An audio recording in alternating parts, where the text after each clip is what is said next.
What brought y'all to Houston? God. One day I went up to Marie and I just said, I feel like God wants us to move to Katy, Texas. And I've always been, I will never move from Louisiana. I love it. Really? I loved Louisiana. And we talked about that. I'm like, never, never, never, never, never, never. And that was our plan. And I'm very OCD. I said that earlier, but for my personality to jump up and move, it's not. And we never knew why God wanted us here. I just felt God wanted. And she says, okay, which was kind of shocked me. So why Katy of all the places? I just not downtown Houston, or I think it had to do with the school system. The schools. We were kind of struggling a little bit with the schools in Louisiana, and the kids went to a wonderful school. It was a wonderful Catholic school.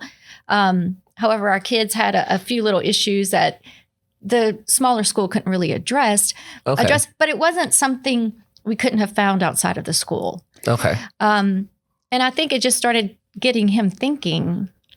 And we already had an office here, so it was okay that we could transition to this office. Okay. It was, it's been a great move. I mean, I love Lafayette because Lafayette is just Catholic. Everybody you know is Catholic. There's like where we live, they had probably 5 Catholic churches within 5 miles from us. Wow. And there's wonderful. Like morning mass, you could go to 6 o'clock, 6:20, 6:30. They had an 8 o'clock. Confessions every day. Every day. Yeah, 5 o'clock mass. So, I mean, if you wanted to go to mass during the week, there's no excuse. And then when we moved out here, I struggled because I used to go to 6:20 mass every day.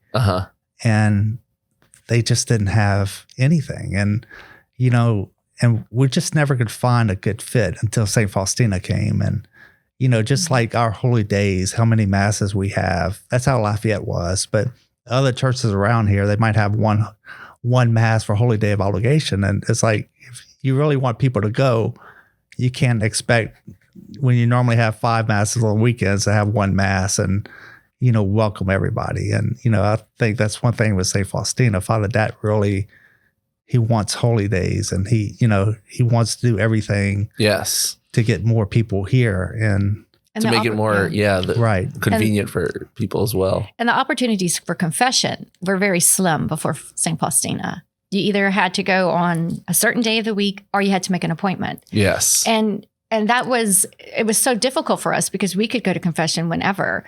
And so now that we have a confession a little more often at St. Faustina and the times that they offer, it's a lot better. And we would always take our kids to confession. We did the first Saturday mass that was devoted to Mary. We would do that. And then, so we'd go to mass in the mornings and then we would go to confession. And the best thing that Pitcher ever did was teach our family something very cute, kind of corny, but it's awesome. He would walk out of confession and go, clean soul. And so that's what we always do. When we come out, we're like, clean soul. And now we'll text each other, clean soul. So it's something very special so we are very grateful that Father Dad has brought so much time for confession and to celebrate the holy days. I had like probably the opposite experience as you. I grew up in Hawaii and there weren't a whole lot of choices. But then when my dad retired from the Navy and we moved to the Philippines, it's just Catholic churches all over the place. Right. Yeah. And I was surprised. But I would say, oh, we're going to be late for mass. And my cousin would be like, we got another one in a few minutes. Right. It's like wherever you turn. Right. So, yeah. And I just saw that. Is it the Philippines that has the second highest number of Catholics? I think so. In terms of percentage. So that's pretty cool. So I can definitely see that. Yeah. When the Pope was last there, I think 7 million people showed up. This was last week? Was it last week? No, I think it was a couple of years ago. A couple of years ago.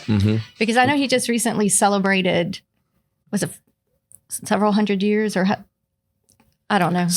Oh, 500 years of Catholicism in the Philippines. In the Philippines. He had a special mass in the Vatican. Yeah. Oh, it was at the Vatican. I was thinking it was in the Philippines, but it was at the Vatican. Okay. Yes. When he was there a few years ago, it was a ton of people. So I think everybody in the country just converged into the capital and they had to shut down all the traffic and everything. It was crazy. Yeah. So I have that. Was it difficult? I mean, did you think about moving back to Louisiana because it was difficult to find masses? I struggled because I'm not going to say what church or what priest, but, you know, I talked to a priest. They had like 9 o'clock mass. I said, Father, I work. You know, it's like I don't get out of here till 10.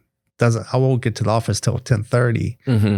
And he said, well, maybe you can just pray. And it's like, I wanted sacraments because, you know, our dating and even our marriage, I can feel the graces from the sacraments. And, you know, we've been married, what, 20? It'll be 21 years in June. 22 years. And, you know, I'm not good with I think the sacraments have really joined our marriage and, you know, really helped us out. And I could just feel the graces and, you know, I feel like I need them. And, you know, and just that, the way he said it was like, it's not that important. You know, it's like, I'm not waking up at 6 to do a mass. And, you know, and, you know, I wish we had more churches. Cause I mean, like Monsignor, he was early. He woke up like at 3 a.m. So he was in confession like at 5:45 every day.